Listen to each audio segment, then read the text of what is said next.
안녕하세요. 쓸데없이 공부 많이 하는 언니들 슬공언니입니다. 저는 여러분의 글로벌 경제 감각을 관리해드리는 정관리입니다. 안녕하세요. 저는 금쌤입니다. 네, 안녕하세요. 안녕하세요. 슬공님들. 지난 한 주도 열심히 공부하고 돌아오셨죠? 네. 오늘도 거북이처럼 느리지만 꾸준하고 확실하게 공부 함께 해봐요. 네. 자, 오늘의 초콜릿 댓글은 아이디 사냥꾼님께서 써주신 글입니다. 침착한 톤으로 시조와 같은 멋진 댓글을 써주셨는데요. 네. 시간 관계상 요약해서 공유하겠습니다. 네. 예, 남성분인 것 같아서 우리 금쌤께 좀 부탁드릴게요. 네. 정치 프로그램을 듣다가 우연치 않게 들은 채널입니다. 2년을 되돌아보면 당시에도 금에 대한 이야기를 했었던 것 같습니다. 금 시세가 심상치 않은 것 같아 매입한 것은 좋은 선택이었습니다. 나이가 들어가는 아저씨로서 지금까지 수많은 기회를 놓쳤습니다. 전기 자동차, AI 등 항상 좋은 정보 얻어가고 있어 오랜만에 글을 남깁니다. 꾸준히 업로드해 주셔서 감사드립니다. 강한 자가 살아남는 것이 아니라 살아남는 자가 강한 것이다. 유튜브나 여러 채널에서 만나보면 좋겠습니다. 복 많이 받으세요. 아유, 네. 눈물 나는 댓글입니다. 네, 그렇죠. 아유, 사냥꾼님도 복 많이 받으세요. 네, 복 많이 받으세요. 네. 네. 아유, 또 사냥꾼님이 가끔씩 이렇게 좋은 댓글을 써주시는 분인데요. 아유, 또 이번 댓글 이렇게 시조 같은 멋진 댓글로 네. 저희가 큰 힘을 얻었습니다. 다시 맞습니다. 한번 또 감사드리고요. 감사드립니다. 예, 그 인생 선배님 같은 좀 느낌이 들죠? 네. 예, 인생 선배님의 댓글이라 더 의미가 깊고 이 무게감 있게 다가온 댓글이었어요. 맞습니다. 이 강한 자가 살아남는 것이 아니라 살아남는 자가 강한 것이다. 네. 이 말씀 마음속에 깊이 새기겠습니다. 네, 감사합니다. 예, 그리고 열심히 한번 살아남아 보겠습니다. 화이팅! 화이팅! 네. 사냥꾼님께서 금 투자에서 좋은 선택을 하셨다니 다행이네요. 아, 맞아요. 네. 너무 다행이에요. 이 슬공 언니가 금 투자에 조금이나마 도움이 되었다면 기쁠 것 같네요. 네. 사냥꾼님 앞으로의 투자에서도 좋은 일만 가득하시길 바랄게요. 네, 화이팅입니다. 지난 시간에 인도 펀드 왜 안 오를까? 그 이유 4가지 중에 2가지 무역 마찰과 불법 이민자 이슈에 대해서 알아봤었죠. 네. 오늘은 지난 시간에 예고드린 대로 국방과 기술 분야 이슈에 대해 알아보도록 하겠습니다. 네. 지난 바이든 정부 때 미국은 헬리콥터와 관련 장비를 인도에 팔았습니다. 이 거래 규모는 12억 달러였죠. 와, 우리나라 돈으로 조 단위니 규모가 꽤 컸는데요. 네, 그리고 미국은 인도가 제너럴 일렉트릭의 F414Z 엔진을 공동 생산하도록 허락해 주었어요. 제너럴 일렉트릭 하면 흔히 GE라고 부르는데 네. 가전제품이나 전기버스 만드는 곳으로 알고 있는데 제트기용 엔진까지 생산을 하네요. 그러게요. 저도 몰랐네요. 네. 이 전투기 하면 저는 락히드 마틴 네. 이 회사만 알아가지고. 맞습니다.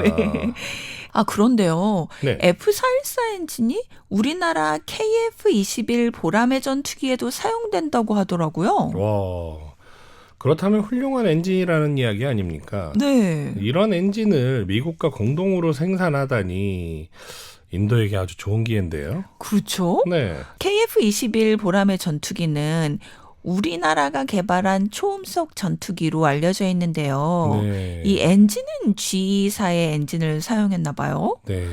그래서 우리나라는 현재 독자적인 제트 엔진을 개발하고 있는 중이라고 해요.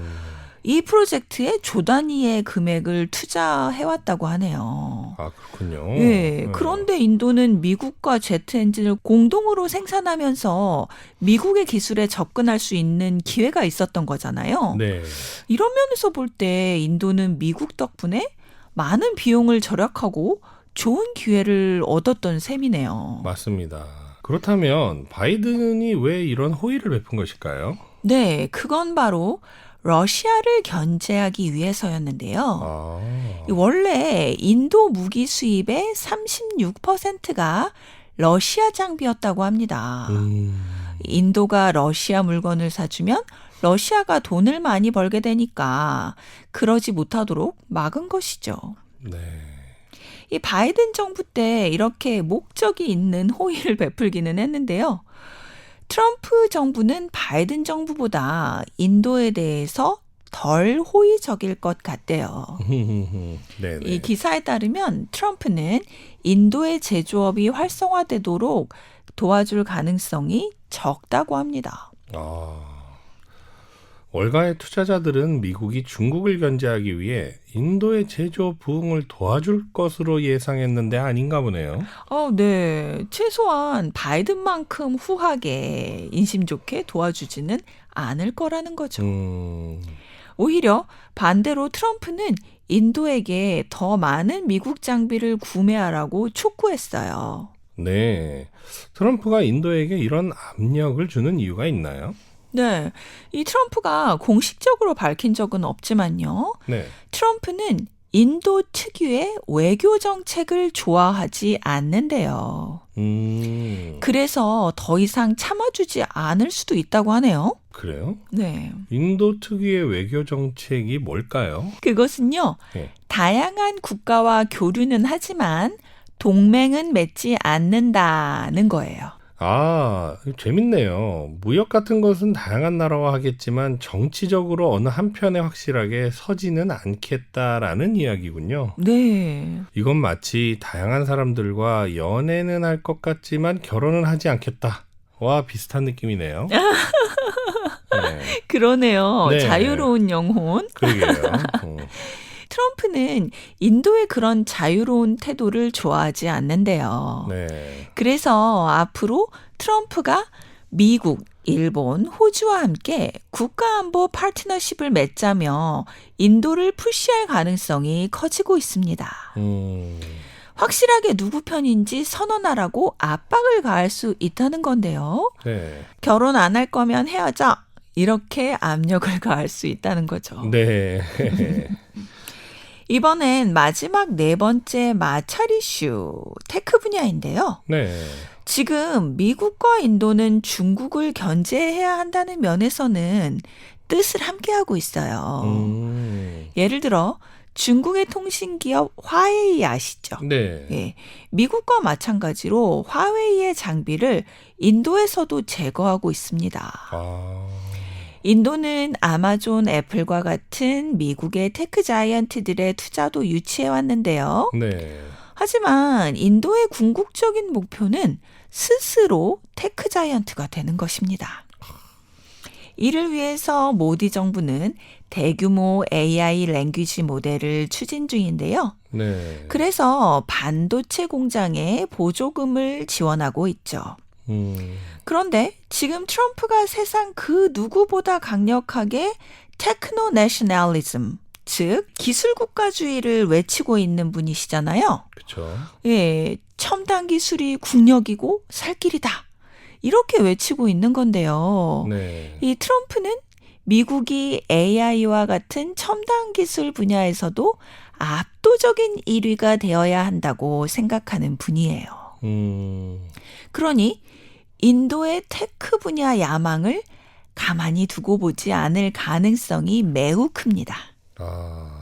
그렇겠군요. 인도가 테크 분야에서 크게 발전하면 나중에는 중국처럼 패권 경쟁의 상대가 될 수 있으니까요. 중국 하나만 상대하기도 좀 그런데 네. 중국과 인도가 동시에 네. 그죠? 도전을 해오면 좀 곤란하겠죠. 맞습니다. 예, 지난 2월 파리에서 AI 서밋이 열렸었잖아요. 네. AI 정상회담. 거기서 밴스 미 부통령은 다음과 같이 말했다고 해요. 네. 트럼프 정부는 미국이 디자인하고 미국이 제조한 칩을 가지고 만든 가장 강력한 AI 시스템들이 미국 내에 설치되도록 확실하게 추진할 것이다. 이렇게요. 투자자들은 미국이 AI 산업 발전을 위한 공장으로 인도를 선택하고 반도체 칩 생산 시설 같은 것들을 인도에 많이 만들 것이라고 예상했는데 그 예상이 빗나간 거네요. 예, 맞습니다. 네. 기술을 많이 필요로 하지 않는 일반 제조품들은 인도에서 생산을 할 가능성이 여전히 큰데요. 네. AI와 같은 첨단 기술 관련 제품들은 미국에서 직접 만들겠다는 이야기죠. 미국 기업들이 중국에서 생산을 했다가 발생한 일들이 많잖아요. 네. 예, 이런 일들이 다시 일어나지 않게 하겠다라는 거죠.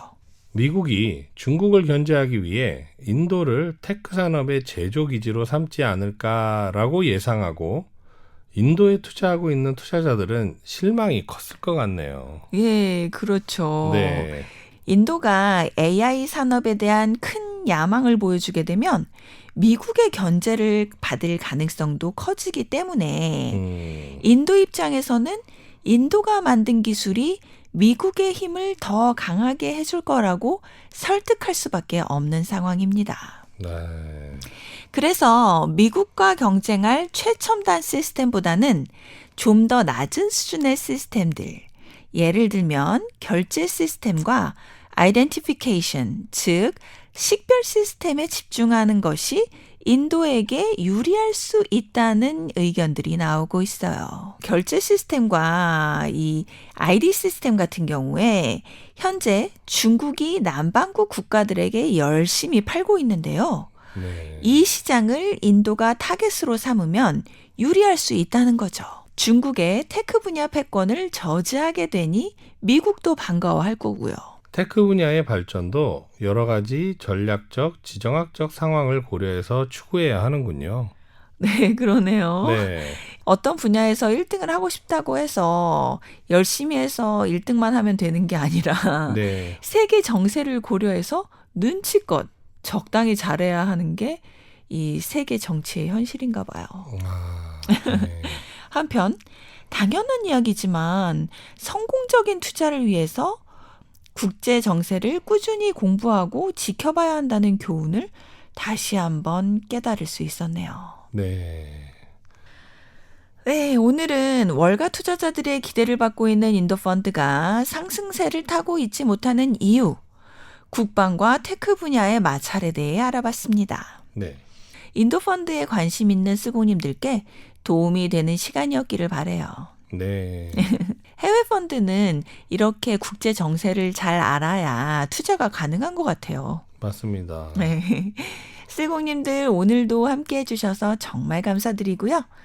일상을 살다 보면 세계 정세와 같은 큰 흐름을 놓치기가 쉽잖아요. 그렇죠. 예, 쓸공언니와 함께 최소 일주일에 한 번이라도 잠시 세계 경제와 정세를 공부하면서 그 흐름을 따라가 보기로 해요. 네. 다 같이 쓸공합시다. 쓸공합시다.